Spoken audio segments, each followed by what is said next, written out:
Hi my friends, Mrs. Day here with our small group activity. For our small group activity today, we are going to be drawing and describing art. For this activity, you will need your tree journal, you're going to need some crayons, and you're also going to need a pencil. Now, our topic in our tree journal today is buildings that have to do with trees. So let's think back to the story we read together, A Tree is Four. In our story, we saw some different homes that are made from trees. We saw this really cool house that's built on what looks like little sticks and it's over the water.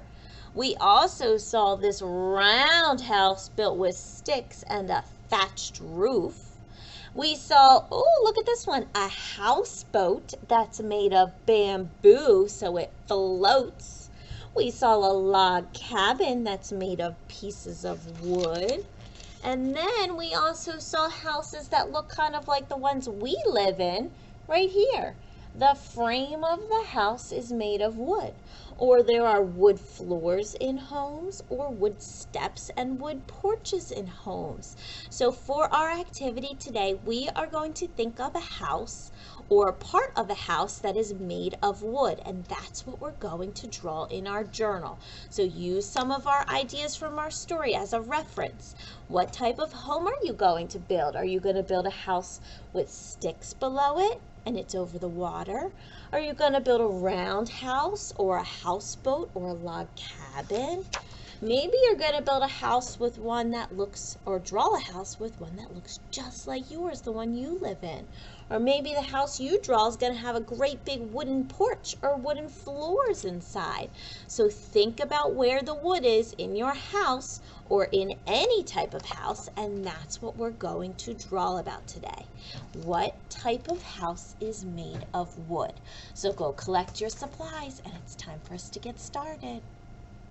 All right, buddies, I have the 3 things I need in order to complete my activity today. I have my tree journal, I have my crayons, and I have my pencil.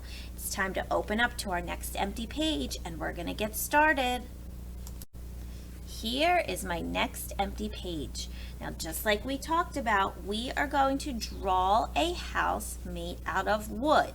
Now, your house can look something like the house you actually live in now, or maybe it's going to be a tree house or one of those other cool houses we got to see in our storybook. All right, my buddies, use your crayons and get started on your picture.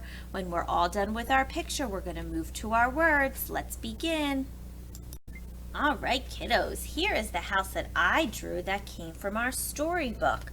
Do you remember the round house made out of sticks? And the roof that was made out of sticks? This is the picture I drew in my journal. There it is. Oops. The round house made out of sticks with the roof that's made out of sticks. Now that I have the picture in my journal, it's time for me to add my sentence. I wonder what I'm going to write. Maybe I'm going to write, this house is round. Now, parents, remember there are 2 different ways that you can do to help your child write their letters and their sentence. First, you can tell them each letter one at a time and they can build their words and write their sentence, or you can use the marker trick like I like to use and write it for them first. Remember, find a color that's very light, like a yellow marker or a yellow highlighter. Very carefully write each of the words of their sentence and then allow your child to trace it using their pencil. So I'm going to write my letters using my yellow highlighter, and then I'm going to let the kids trace it using the pencil. Alrighty, here are my yellow letters on my paper. My stick house is round. This sentence tells me that the house is made out of sticks and that it's round like a circle. Now that I have my yellow letters on my paper, it's time for the kids to pick up their pencil and trace each of the letters that they see. Here we go. Alrighty, I've traced all of the letters in my sentence. Now my sentence says, my stick house is round. When your child is finished tracing each of the letters or writing each of the letters, have them practice tapping each word one at a time and read the sentence that they just wrote. This will help the children identify each individual word within the sentence, and it starts to build meaning between the words and the picture that they drew. So when you're all finished with the activity, have your child read it before you clean up your supplies and put your journal away. So my sentence says, my stick house is round. All right, my buddies, it's time for us to clean up.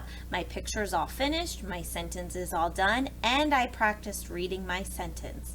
I'm going to put my journal away for today, and I'm going to clean up my crayons because we will need these supplies another day. Once you're finished with this activity, parents, if you'd like, you can take a picture of your child with their journal and send it to their teacher. That way, their teacher can see all of the wonderful hard work that your child did today. All right, buddies, I hope you had fun. I can't wait to see your beautiful pictures. Bye-bye.